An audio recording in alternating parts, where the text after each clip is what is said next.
तुम एक बार ये वीडियो देखो। ये कैरी है, कैरी मेरे को रोस्ट किया था, सॉरी बोलते मेरे खाने में।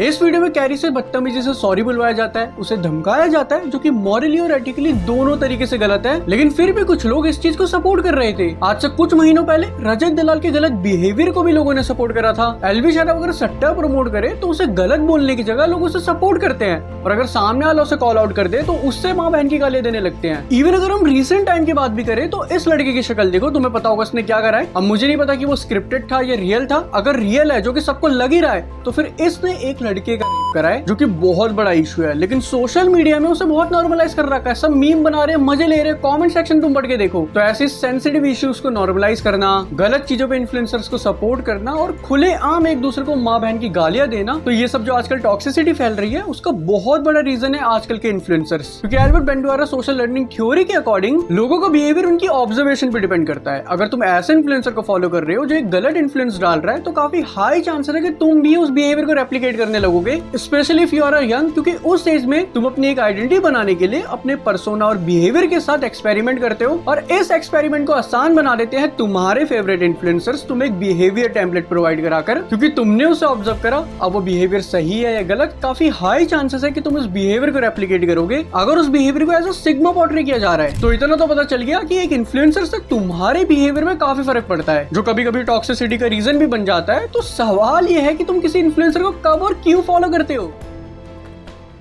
तो इसके पीछे कुछ रीजंस है, जैसे उनका रिलेटेबल कंटेंट, और रिलेटेबल में उनका स्ट्रगल, एक्सपीरियंसेस और सक्सेस हो सकती है, जिससे तुम रिलेट कर पाओ और तुम्हें ऐसा लगे कि हाँ, ये बंदा तो मेरी ही तरह है। एक इन्फ्लुएंसर का अपने आप को जेन्युइन और ऑथेंटिक दिखाना भी एक बहुत बड़ा रीजन बनता है लोगों का उनसे कनेक्ट होना, क्योंकि उससे एक लॉयल्टी बन पाती है।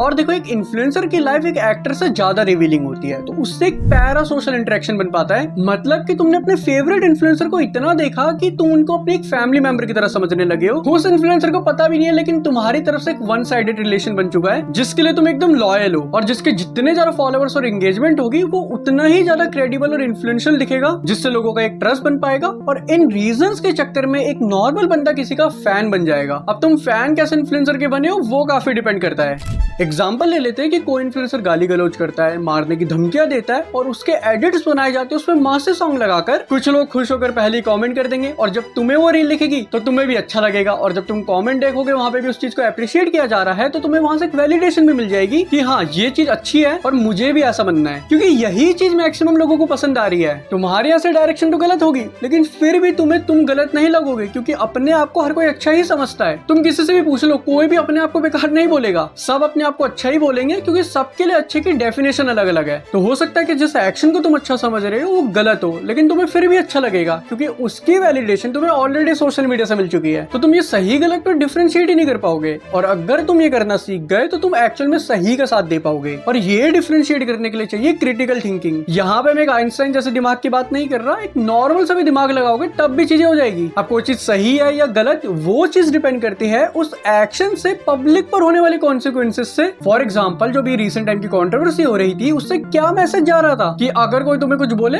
तो उसे धमकियां दो, लड़ाई झगड़ा करो, वायलेंस करो, जिससे हमारा कॉन्स्टिट्यूशन ही अलाउ नहीं करता। तो वो चीज तो गलत ही है ना। एक सिक्के की दोनों साइड देखो, और सही गलत क्या है जब वो पता चले तो उस हिसाब से अपना डिसीजन बनाओ। अगर ये कर लिया तो 90% प्रॉब्लम तो यही खत्म हो जाएगी। और यही फर्क होता है उन लोगों में जो ऐसे कंटेंट को इग्नोर करते हैं और जो एंजॉय करते हैं। क्रिटिकल थिंकिंग रखने वाला बंदा ऐसे कंटेंट को इग्नोर करेगा, और बाकी लोग या तो अप्रिशिएट करेंगे या फिर गाली गलौज करेंगे। और गालियां इसलिए नहीं देंगे कि वो गलत कर रहा है, बल्कि इसलिए देंगे कि वो हमारे फेवरेट क्रिएटर को उल्टा बोल रहा है, जो कि दोनों ही चीज गलत है। इसलिए तुम में से भी काफी ऐसे लोग होंगे जिन्होंने आज तक कमेंट में कभी गाली गलौज नहीं करी होगी। भले गुस्सा आया होगा, लेकिन फिर इग्नोर कर दिया होगा, क्योंकि तुम्हें पता है कि ये करने से कुछ होने वाला नहीं है सिवाय मेरे टाइम वेस्ट है।